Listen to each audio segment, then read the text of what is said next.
Minute Papillon.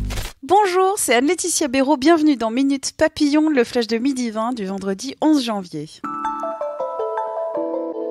Nouvelle mobilisation de Gilets jaunes demain, à quelques jours du lancement du grand débat national.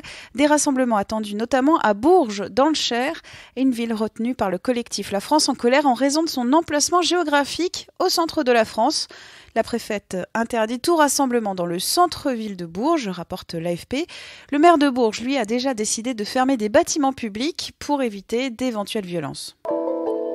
Gilets jaunes, sur les ronds-points, des pères et des mères seuls ont évoqué leurs difficultés au quotidien. Notre journaliste revient sur les racines du désarroi de ces familles monoparentales qui sont aujourd'hui 23% contre 12% en 90, des familles plus touchées par la pauvreté. Et si le gouvernement a pris des mesures sur le pouvoir d'achat, primes, places de crèche, augmentation de la tarification sociale de la restauration scolaire, ces mesures semblent insuffisantes pour changer vraiment les conditions de vie, témoignent plusieurs lecteurs. L'article de Delphine Banco a retrouvé sur 20 minutes.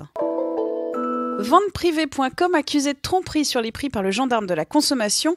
Le site de vente en ligne est accusé d'avoir indiqué de faux prix de référence pour faire croire aux clients des gros rabais.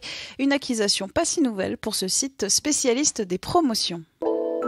Le président du comité olympique japonais, Tsunekazu Takeda, a été mis en examen en décembre dans l'enquête française sur l'attribution des Jeux olympiques de Tokyo 2020. Une information Le Monde. Motif : corruption active. La justice française soupçonne le japonais d'avoir autorisé le paiement de pots de vin en vue de l'obtention des Jeux olympiques. Un lycée à Rodez a envoyé un SMS à 2000 parents pour signaler que leur enfant était absent. Non, il n'y a pas eu de grand séchage collectif hier matin, mais une erreur de manipulation, rapporte France 3 Occitanie. L'erreur a été corrigée dans la demi-heure par un autre message. Mondial de handball, les Français défendent leur titre à partir d'aujourd'hui. Ils vont tenter de décrocher un 3e titre mondial consécutif. Ce serait une première. Minute Papillon, rendez-vous ce soir à 18h20 pour de nouvelles infos.